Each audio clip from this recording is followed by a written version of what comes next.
sallallahu alayhi wa sallam barke Cheikhul Khadim jërë ngeen jëf. amiin ayca Sëñ Moustapha Saliou Mbacké sang bi Mbacké yàlla nga fi yàgg te jërëjëf. alors jëli nañ actualité Aliou Sow dañ lay bàyyi xëy na nga wax ñu les grandes lignes lan ak lan la ñuy waxtaanee tey. Très bien, un tout petit peu dans le il se passe beaucoup de choses hein. Bon voilà Macky qui se prépare. Waaw mais Macky qui se prépare à quoi? Qu'est-ce qu'il veut, ce président qui a eu à dire ni oui ni non par rapport à sa candidature pour les prochaines élections présidentielles? Il n'a dit ni il n'a pipé mot par rapport à sa candidature puisque ni oui ni non. Hein? Mais pourtant on aurait l'impression que peut-être qu'il se passerait quelque chose dans sa petite tête, peut-être aussi aux côtés de sa femme à 3 heures du matin. Il pourrait éventuellement lui dire qu'est-ce que tu en penses, qu'est-ce qui se passe, est-ce que war na mën a nekk, est-ce que warul nekk, dinaa ko def duma ko def, nguur gi ce qui a laissé l'avenir du pays machin, les autres qui sont en face de moi kan moom war a remplacer, est-ce que mën na nekk, est-ce que mën na yooyu yëpp xam naa ne mi ngi nekk ci boppam en ce moment, ou alors si ça se trouve li may wax ni yëpp amul leer na ci boppam ni il sera candidat aux prochaines élections présidentielles. Parce que finalement li ñu xaw a jaaxal tuuti mooy ce qu'il y a autour ay préparation jaay leen 1,5 million cartes. Pourquoi, pour qui surtout, pour moom ou pour quelqu'un d'autre éventuellement qui pourrait lui succéder justement donc éventuellement par rapport ak moom li mu bëgg. Tout ça gars yi dañ ci poser question, est-ce que dafa nar a bett gars yi. Nee na gars yi 1,5 million ngeen leen di jaay de cartes loolu mooy premier bi on peut en discuter. Deuxième bi c'est encore une fois la conjoncture njaay mi prix denrées yi gars yi joxe nañu ay décisions pour que gars yi respecter les prix. Apparemment diwlin bi rek la ñu respecter prix diwlin bi rek la ñu respecter le reste eh ben grossistes yi ñoom ñoo am ay blocage parce que nee nañu xaw ma dañuy xaar ba seen stock yi jeex ak yooyu mais yooyu yëpp je crois que ni tappale la on pourrait en parler en deuxième lieu. Et puis naturellement mën nañu ko def troisième sax bu la neexee mais deuxième bi Malick Gakou qui va être candidat aux élections présidentielles moom tamit ci lépp ci mandat la nee na aussi Macky Sall warul poser candidature. Ahmed Aïdara le nouveau député maire de Guédiawaye moom nee na Malick Gakou lay jàppale. J'ai envie de dire xanaa neex. xanaa neex kay ayca ci neex googu sax fi mu ne nii nag mu mel ni idée yëpp mi ngi waaj a leer wala leeragul xëy na mais en tout cas gis nañ 1,5 million cartes yu nga xamante ni le président Sall joxe na directive pour ñu daal di koy jaay donc ñuy wax est-ce que du éventuelle préparation pour une troisième candidature en tout cas xel yi ëllëg na jamono ci. Oui xel yi ëllëg na kenn xamul li nar a xew mais en même temps aussi les esprits avertis. mun nañu ne mais seulement mun na nekk benn affaire parce que quand même gaañ bi le président de la République moom bu fekkee ni da ngay science eh ben war nga mën a xam war nga mën a xam ni warul mën a bàyyi mbir yi noonu. Il va forcément à la limite ou alors ce serait une grosse surprise générale ñu ne yow na nee na moom du nekk candidat parce que aussi boo xoolee conjoncture bi yi muy teg éléments yi muy teg chaque jour da nga naan mais déedéet waa ji mënul bañ a nekk candidat te li koy gën a firndeel mooy li ma wax léegi nii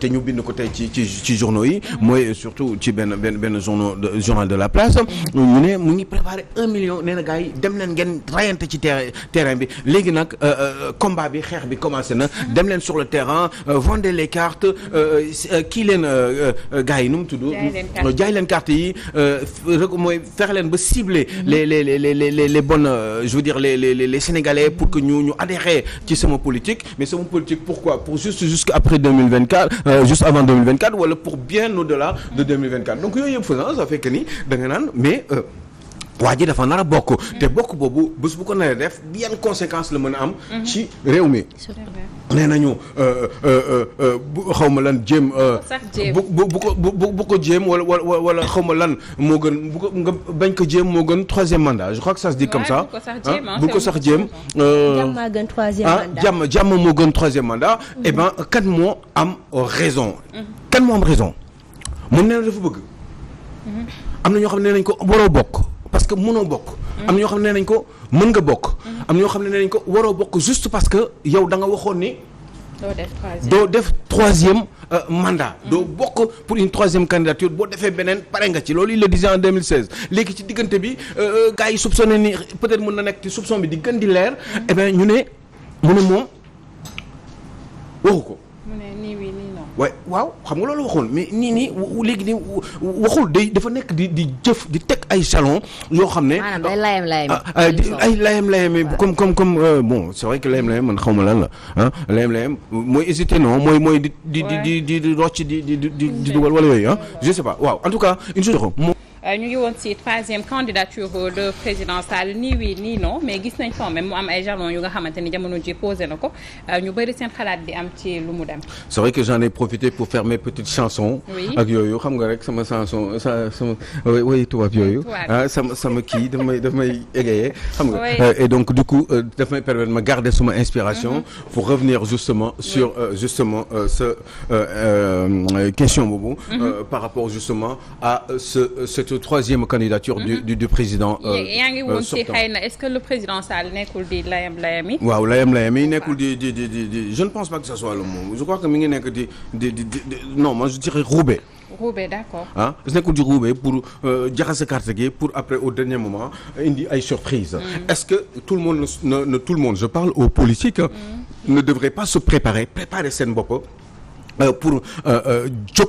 pour bu dara xewee ñoo xam ne ñoom teg nañ li ñu war a teg dara du leen bett ndax ëllëg ñoom ñu mën a fexe ba daaneel ki nga xam ne moom mooy le président Macky Sall bi nga xam ne moom mooy éventuellement nekk candidat pour une 3e candidature bu boobaa dina fekk ñoom pare nañu def comme ni ñu defoon Abdoulaye Wade comme ñoom Macky Sall surtout Macky Sall pendant que les gens nekkoon fii di def ay réunions ay machin ay séminaires ci ay hôtels de la place moom il a été faire le tour du Sénégal est-ce que jotul ñi war a daja ñu dajaloo et que qu'il y ait le moins de candidatures possible yaa ngi dégg parce que plus muy yaatu rek gars yi ils vont se retrouver avec des 2% parce que dañuy jaxase xelu Sénégalais yi se retrouver autour d'un grand projet pour changer totalement le système faire de nouvelles propositions aux Sénégalais pour mën a jëlee fi définitivement le président Macky Sall à défaut ce sera très très difficile parce que avec une multiplicité des candidatures effectivement vous voyez bien il y a Malick Gakou ci dernière 24 heures yi qui venait de dire que ni dina nekk candidat aux élections présidentielles les autres aussi vont débarquer on va avoir une quinzaine de candidatures je ne sais pas ñaata lay gars yi d'ici. il est lui dans le ni oui ni non. il est dans le parce que lui aussi il veut être candidat je ne le savais même pas. il voulait mais waxagul en fait laaj nañ ko mais waxul dafa bëgg nekk candidat bon oui pourquoi pas mais en même temps aussi c'est une dañuy perte xaalis pour rien. mais loolu baax na aussi ci seen carnet d'adresse ci seen carnet de. ci seen CV aussi. mais du góomu ni dina mën a jëriñ dara parce que. politique aussi boo ci duggee da ngay jàng jël sa temps def sa maillage personnel yow ak sa équipe mooy sa mouvement wala sa parti politique pour que ëllëg fekk nga taxaw xaw a def xaw a xam réew mi dëgg-dëgg dans toute son entièreté pour que effectivement après bés boo paree di nga am ay représentation de partout dans le territoire sénégalais bu lay permettre affaire boo déclencher benn affaire fu nekk di nga fa mën a am dara parce que au moins vous serez reconnu mais def ko question comme tey jii nii man moom dama contre le fait que candidat yi di bëri ci élection ay dem ba 15 ci benn réew ba nga xamante ne taxuta bëriñu population bi 6 millions de votants pour 17 millions d'habitants am ay 15 candidats moom je pense que c'est pas intéressant waaw c'est pas intéressant léegi sama question mooy tey jii nii par exemple ndax yaakaaroon ni comme parrainage bu ñu ko tegee comme ni ñu ko Sénégal yi ni ñu ko bëggee ndax est-ce que du moyen de telle sorte que ñu mën a wàññi nombre de candidats yi ñi nga xamante ne am nañu moyen de kii am nañu moyen de parrain beaucoup de parrain tout ça ñu dem ci élection yi gënatu. absolument est-ce que man mën naa ci yokk dara man boog man sama proposition bi may def man xam nga bu doon sama sag c'est vrai je suis d'accord bu mu am candidat yu bari léegi lu ñuy def mooy dëgg-dëgg dañoo gis ne réew mi saa yu nekk régime bu fi ñëw ñu maanaam ñu accuser leen amul transparence nangam kii jël na suñu xaalis kii nangam jéem nañ fi sax def xaw ma lan kii patrimoine déclaration de patrimoine def nañ ko mais amul benn effet man li may kii xam nga mooy leen mooy que dégg nga ku ci nekk bon ñu def comme beneen mais waxuma ko beneen Patrice Talon dafa ëppal dafa dem ba ëppal moom waaye dama ne mooy dañuy xool ku bëgg a nekk président 10 ans depuis bi nga yow ñu maanaam ñu def benn enquête indépendante d'accord munoo xool yow lan mooy say bien gëstu teg ba pare xool 10 ans yii avant 10 ans derrière toi est-ce que yaa ngi doon fay sa impôt man defe naa ne noonu bu ñu ko defee kii ñuy fal et puis ñu ne leen caution bi man damay jàpp ne xoolal caution bi nañ koy yóbbu caution boo xam ne ku am moo mën a jiite comme États-Unis ñooñu dañoo am xaalis soxlatuñu dara. voilà loolu la. d'accord enquête de moralité. voilà en fait, yooyu yëpp xam nga mais aussi caution bi na yokku de. mais loolu est-ce que c'est une solution aussi mën naa nekk sénégalais. saa ñu falee kenn saa ñu fi bëgg a falee defar kenn mais xëy na. waaw d'accord xam nga lu tax. lu tax moom lu ma dugg mooy parce que ku ñu fal seen régime yëpp ñu ngi naan ñii dañuy sàcc. ñii sàcc boo fi indiwaatal keneen toog ba si yàgg nga dégg luubal nañu. ku toog nanga luubal nañu mais loolu moo ma dugal ci loolu. en tout cas. xam nga Cheikh Diagne Gomis Youssou Ndour doon woy benn woy ne bilaay xaalis neex na xam naa ci dara. bilaay su ma ci amoon saaku du ma tere nelaw. donc boo gisee moo wax la loolu. c'est pas parce que vous avez de l'argent. vous en avez à peu près suffisamment aux yeux des autres qui vous regardent que forcément yow doyal nga ci pour bañ a ko newaat di sàcc. je ne pense pas que ce soit une bonne idée parce que xaalis nit bu ko amee da koy gën di bëgg te day gën a sax bañ ñeneen ñi moroomam bi di am parce que day bëgg toujours nekk ci seen kaw pour di leen yor parce que nit moo mel noonu naturellement c'est la concurrence humaine donc à moins que yàlla dimbali la rek nga am foo toll ci degré de foi boo xam ne yu bari da nga koy doo ci teg yenn importance yi mais je pense que ni et puis sinon il faut pas qu'on revienne aussi dans un régime ou dans un système censitaire nga xam ne boo amee xaalis ngay nekk candidat boo amul xaalis doo bokk loolu tamit justul noonu trop moi je pense que ni ki ñu gën a bëgg wala ki ñu yaakaar ni nit ñi bëgg nañ ko lu bari. kooku moo war a mën a porter sa candidature pour nekk éventuellement président de la République. parce que kooku lu tax loolu parce que représentation on est dans un système de représentation dans nos démocraties modernes te représentation boobu mooy ñi nga xam ne ñoo nekk ci réew mi ñoo da nga am da nga am benn niveau de sympathie. bu tollu fenn. ba ñuy yaakaar ni yow war nga mën a nekk président te loolu li koy xaw a firnde tuuti mooy li nga doon wax léegi mooy kii bi nu mu tudd loolu ñuy def la. Non pas enquête de moralité mais kii bi pour wane ni kii bi mooy le filtrage là qui se fait naturellement. Parrainage bi le système du parrainage parce que man mënuma imaginer yow nga bëgg. kenn daa ko ci de. non ci bëri xam nga boo doon def léegi benn sondage. ou bien nga def benn référendum sondage. mais gars yi d'accord ñoo parce que ni ñu koy defee la. man d'accord naa. parrainage bi am. d'accord naa. mais xoolal nañ ko def ci logique. waaw mooy li ma wax rek. mooy yoon bu ñu koy def na nekk ci logique xam nga lu tax du nekk nit ñi yaakaar ne nekkul ci logique. parce que peut-être ci côté transparence bi foofu la gars yi am ay doutes. mais tant que leeroon na ñu ne léegi par exemple boo amul 60 000 personnes yoo xam ne dañ la parrainé. te 60 000 personnes yooyu on est dans un Sénégal où il y a 14 ou 15 régions. je sais plus à peu près 14 régions minimum. yaa ngi dégg donc léegi ñu ne ci 14 yi il faut au moins 7 régions yi fu si nekk nga am fa 5000 personnes yoo xam ne jóg nañ ci régions yi laa wax. 5000 personnes yoo xam ne jëlee nga fa ay parrainage yoo xam ne dafa leer nañ set wecc amul ay doublons amul dara te booy xool totalité bi mu nekk 60 000 personnes parce qu'il y a 6 millions d'électeurs au Sénégal potentiellement donc bu boobaa boo amee 60 000 personnes yow presque war nañu mën a ne 60 000 personnes kenn ku si nekk boo amee ñetti nit 3 fois 6 18 il y a 180 000 personnes donc potentiellement yow mun nga nekk président te dama ne loolu minimum la bu si nekk kenn ku nekk am nga 10 personnes yuy votel la 60 000 personnes yoo xam ne kenn ku si nekk am nga 10 personnes yuy votel 600 000 voix daanu la kon yow potentiellement war nga mën a nekk président de la République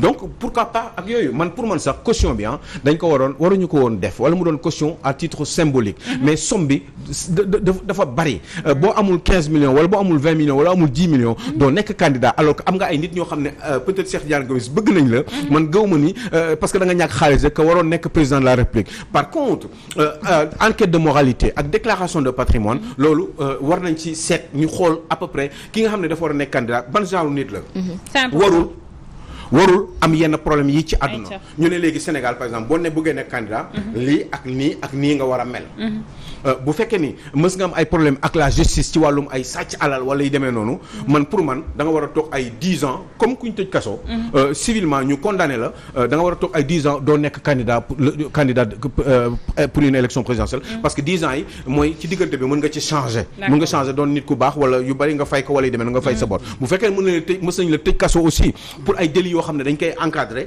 waroo nekk candidat aussi par exemple yooyu yëpp parce que ki ñu war a jiite dafa war a am benn espèce ay faisceau de moralité yoo xam ne d'éléments ci wàllu moralité yoo xam ne dañ ko war a seetlu ci nit ki ba nga xam ne kooku boo ko gisee di nga wóor ni lii nii mën nañ am yaakaar éventuellement ci moom parce que gis nga fii au Sénégal des gens yoo xam dañuy nekk ni Sénégal dañuy nekk ay Sénégalais am apparence bu baax alors que ce sont des gens am na yu bari yoo xam ne ñu ngi leen koy nëbbal ñii jàpp nañ leen ñii jàppuñu leen ñi leen di nëbbal nag yooyu Sénégalais dañ ko war a xam parce que mënoo ne da ngay jiite ay Sénégalais ñu doon 17 millions yàlla jiital la si te nekkoo une personne de bonne moralité dafa war a leer nit ñi dañu war a am yu leer balaa sax au départ ngay bokk ci candidature. Aliou Sow alors rapidement waxtu wi xoj nañu mais mënuñu fi jóge xëy na teewuñu si sur le cas Pape Alé Niang mi nga xamante ni am na mandat de dépôt je pense que am y a une semaine boobaak léegi bi ñu ko làkkee jant bi donc xëy na nga bëgg ci def ay éclaircissement li ma bëggoon mais surtout complément d'idée par rapport au fait que ni Pape Alé Niang est un garçon qui boo xam ne journaliste la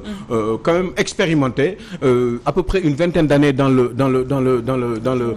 le journalisme di def ay investigation di wax di joxe xalaatam ci réew mi réseauté de surcroît donc je pense que ni yu mel ni bu amee je l'ai dit la première fois je ne sais pas si vous vous en souvenez jour bi ñu ko kiyee nee naa leen kii yam nekkul place am nekkul kaso parce que il n'est pas gênant Pape Alé en étant justement boo leen ko téye ci kaso bi aussi amul benn njëriñ nañ ko bàyyi ñu jéem a xool exactement ak autorité nan la ñu war a def pour réfléchir sur des solutions ba nga xam ne effectivement même bu fekkee ni sax dafa tooñ te mënuñu ko bañ a condamné bu ñu koy condamné sax ñu def ko à titre kii nu mu tuddati mu bañ a toog ci kaso bi parce que lii ni ñu ko def ni yóbbu ko en instruction mooy dañ ko fa bëgg a téye ay juróom benn weer et ce n'est pas forcément une bonne idée parce que il peut faire un travail formidable au-delà du quiproquo qui existe entre moom ak autorités yi à l'extérieur il peut faire beaucoup d'autres boulots rien que pour la démocratie et pour le développement du pays donc Pape Alé Niang méritéwul toog encore ci kaso bi que les autorités puissent intervenir pour que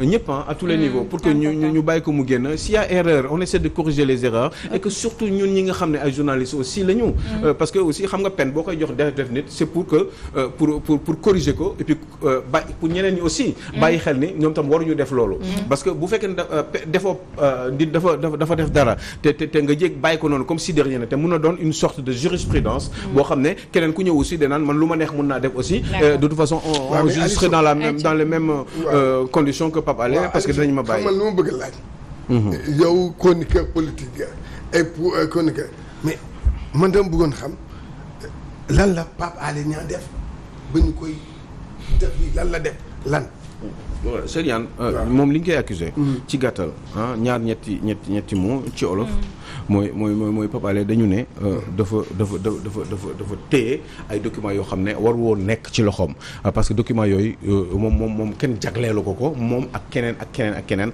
dafa am ñoo xam ne ñoom ñoo yeyoo di téye documents yooyu parce que documents yooyu dañ ci donc def secret défense parce que kenn waru ko laal parce que c'est pour beaucoup de raisons nag moo tax document ñu naan secret défense la ba pare mu joxe ay yeneen informations supplémentaires yoo xam ne baaxul parce que ce sont des fausses informations te loolu baaxul parce que dina discréditer nos institutions te ki di institution mooy mbirum réew mi la te institutions yi bu fekkee dañ ko discréditer donc république amatul donc ça veut dire que réew mi mun na am ay problèmes mun na tas tant au niveau des différents corps militaires ou paramilitaires wala même au niveau de la haute administration donc dëkk bi bu désagrégé woo donc on n'aura plus de nation on n'aura plus de pays te kenn amul droit joxe yenn information yi nga xam ne loolu mën na ko def maanaam discréditer les institutions parce que bu ñu ko discréditer Cheikh Diane Gomis après au-delà de Pape Alé Niang au-delà de Cheikh Diane Gomis wala de Aliou Sow Salma ñun on est. kon ñoo da nga jàpp ne moom def na.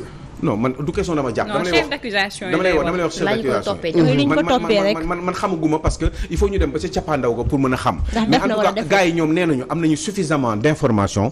mooy yi ma la wax ni pour wane ni moom dafa juum. te comme ci biir juum boobu en général mandat de dépôt bu ñu la ko defee xam nga la moo tax ñu la koy def en général. c'est parce que dañ la bëgg a téye pour ñoom seen enquête bi ñuy def. théoriquement laa lay wax xaw ma nag la moo nekk ci biir mais théoriquement mandat de dépôt bu ñu la ko defee Cheikh Diane moom mooy c'est parce que dañ bëggatuñu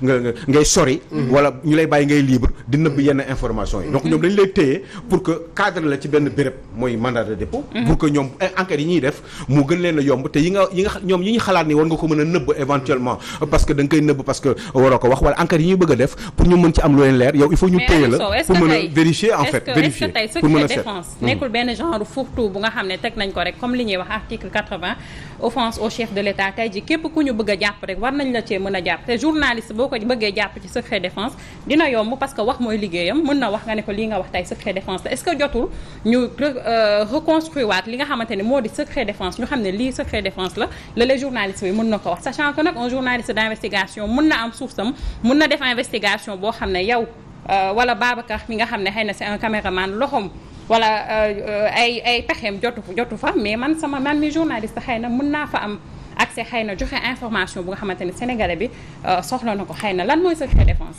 il faut toujours qu'on mu leer. c'est que d'abord bon amuñu temps bi. mais il faut que ñu réfléchir demain on va en parler. bu subaa ngeen laaj ma Alioune Sow lan mooy journalisme d'investigation. man je pense que ni mëtle wuñu torop dégg leen bu baax li ma leen di wax mëtle wuñu torop pour am véritablement ay journalistes d'investigation. pourquoi. boole non mëtle wuñu ay moyens. ay moyens ci naka. mais en forgeant on devient forgeron parce que man maa ngi ci presse bi depuis. xaw ma lan plus de 20 ans. mais loolu lan la loolu. lan la ñu matlewul. xam nga lu ñu matlewul. waaw mooy lii ndaw soo sant Jones nekkoon BBC.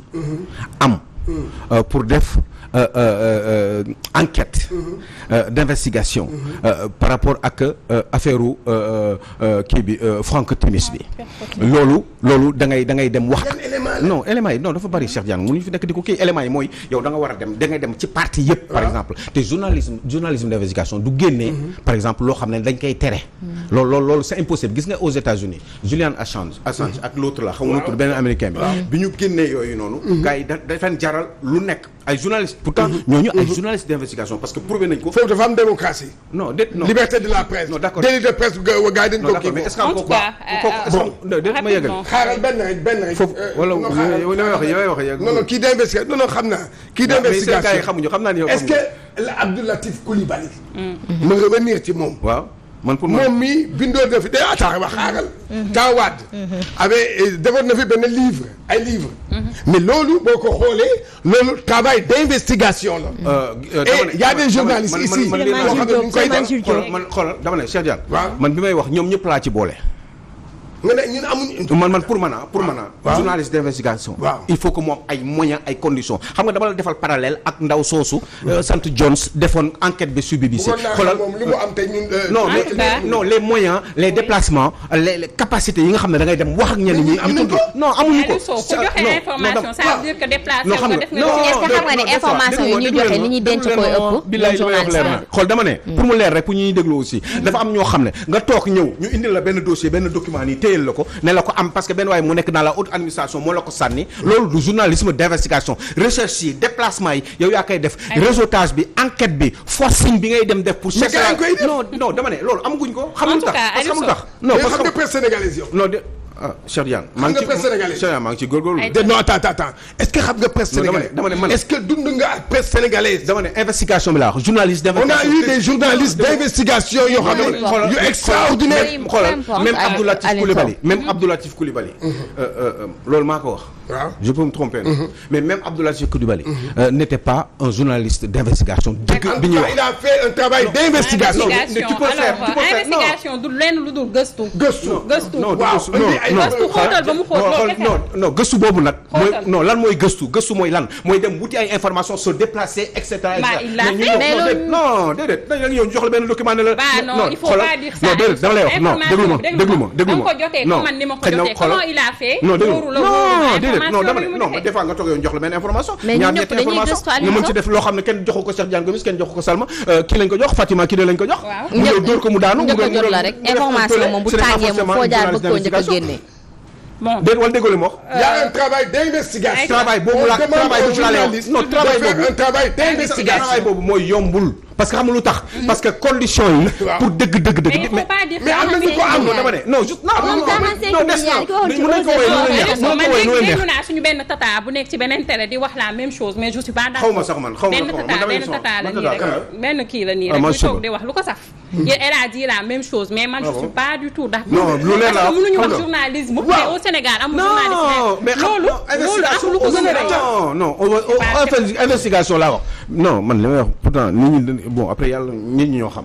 mais damay naan investigation dëgg laa wax xam nga man dama joxe parallèle rek parce que mu ñu fi toog ba midi ndax j'avais vraiment envie de dire autre chose. mais investigation dëgg laa wax joxe naa exemple ndaw soosu sant Jones. kooku defoon investigation sur Petro-Tim l'affaire Petro-Tim. kooku 45 milliards. ki 45 milliards. non xool 45 milliards xam nga lu ñuy def da ngay def non dafa am benn kayit buy ñëw rek nga tombé ci ñu jox la ko benn waay. non Aliou Sow doo ko dem wuti xam nga laajte woo ko nit moo la koy ñëw non. Aliou Sow c'est pas li ngay wax nii man ak yow ñoo jotandoo information yi xamoon na la def ba jot ko. non déglu ma xanaa non kooku dafa am ku la koy jox. mais Aliou Sow mi bu ñu ko jot information tey ni mu koy génnewee ëpp na. non des fois parce que ku ne exclusivité nga bëgg aussi. homme politique sax homme politique yow laa wax de homme politique mënu la ko jox koo xam ne dafa bokkoon ci bagage yi. est-ce que yaa ngi fàttaliku temps yi les ci affaire même affaire 45 milliards xam nga dafa am conseil de sécurité boo xam ne dafa am au niveau du palais. il y avait à peu près conseil boobu conseil présidentiel quoi sécurité ak yooyu. am juróomi nit dëkk yëpp day am loolu quoi à un moment donné président yi dañuy daje ak seen yenn nit ñi une dizaine ñi une vingtaine selon le pays. nit mun a bokk ci mbir mi pendant quelques années. mu yeewu suba teel am loo xam ne naqari ko parce que bokkatu ci ndax par exemple dootul ministre de la république li may wax mu am lu ko naqari comme daan na ci bokk. te bokkatu ci parce que il n'est plus ministre de la république pour x raisons pour des raisons politiques ou même sociopolitiques. mu mer am lu ko naqari frustré par exemple. parce que fii ni ñuy falee moo grave du ñu la fal parce que da nga kii dañu lay fal du ñu xool sax yow sa moral ak yi demee noonu dañuy xool rek dañu lay xool parce que moment boobu kontaan nañ ci yow. jubóo nañu ak yow ñu téye la waaye bés bu ñu la dàqee alors que yow bokkoon nga ci ay béréb yu sensible boo génnee mun nga jël ay information sànni ko nit ne woo Cheikh Diagne ko ni ko Cheikh Kaay. lii ak lii ak léegi bi ma nekkee ministre de la République nekkoon ci conseil de sécurité conseil de sécurité présidentielle ak yi demee noonu. pour réew mi quoi. sécurité réew mi lii amoon na fi këyit baa nga nii amoon naa ko copié woon naa ko ca exploité ko. yow Cheikh Diagne Gomis yow nga ñëw taxaw rek gis loolu mu doon benn affaire 45 milliards ci affaire arme ministère de l'environnement. nga ñëw génne ko. oui. nga génne ko sànni ko parce que dañ la ko jox. Aliou Sow est-ce que tu sais que le journalisme par essence il est influençable. non déglu ma conférence de presse nga dem fa sax ñu ngi lay influencer. non waxuma loolu non dama la ne est-ce que xam nga loolu dama lay expliquer ni loolu est-ce que xam nga loolu bu fekkee ne loolu information boobu ngay jël yow.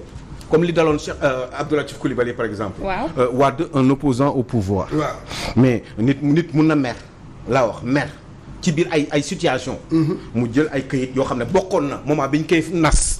te comme nekkatul ci béréb bi. am na lu ko naqari mu jël këyit bi ne la am Cheikh Diagne Gomis exploité ma ko. ayca journalisme d'investigation boo mën a jotee information. investigation mooy léegi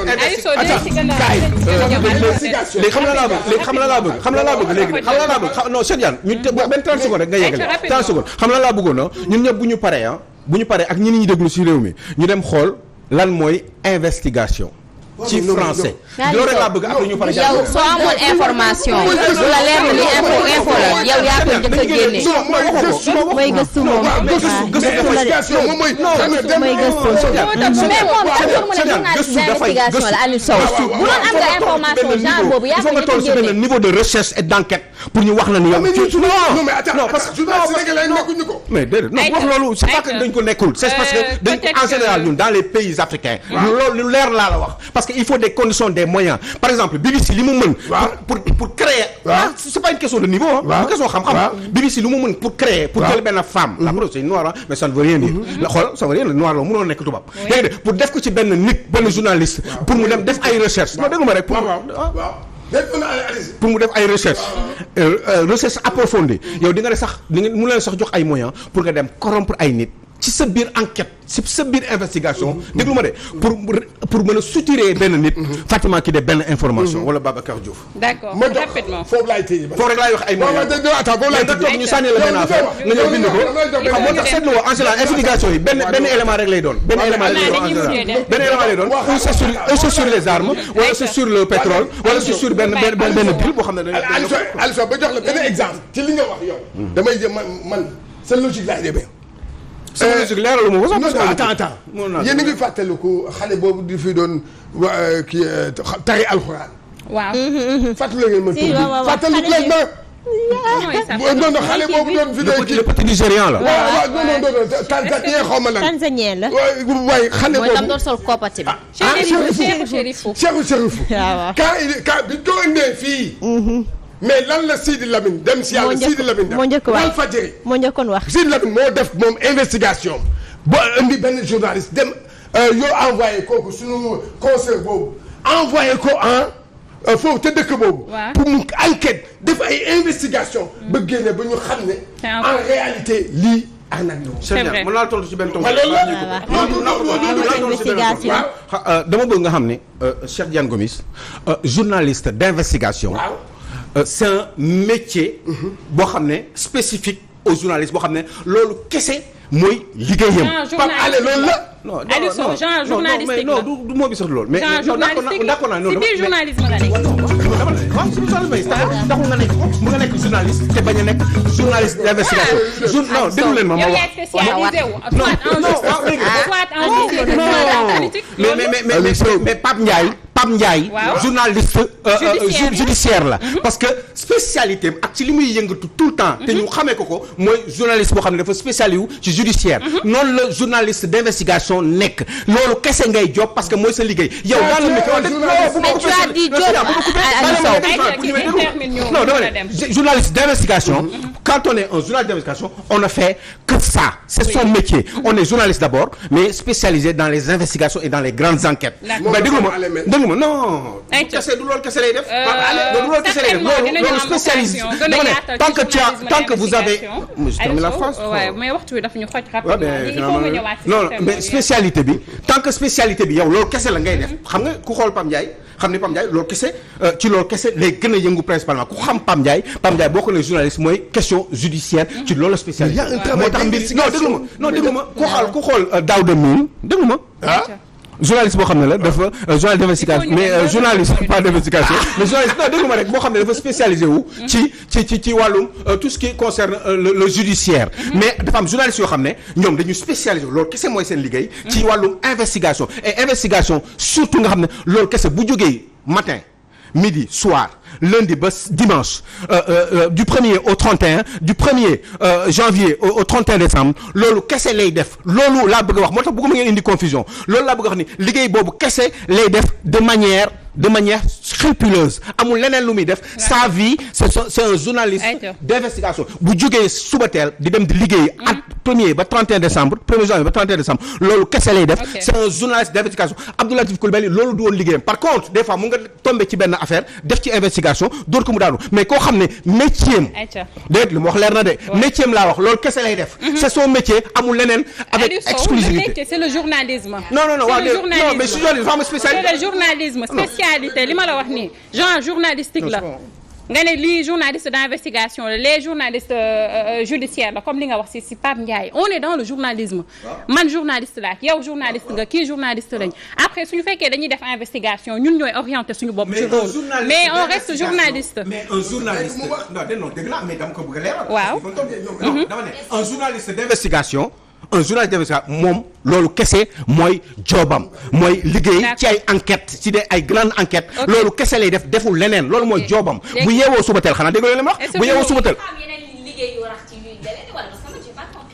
non mais li ma wax mooy un journaliste d'investigation mooy moom bu yeewoo xanaa liggéey li ma wax investigation kese lay def mais ci loolu kese ci loolu rek lay bind ci enquête ak les grands dossiers rek lay def loolu mooy liggéey journaliste d'investigation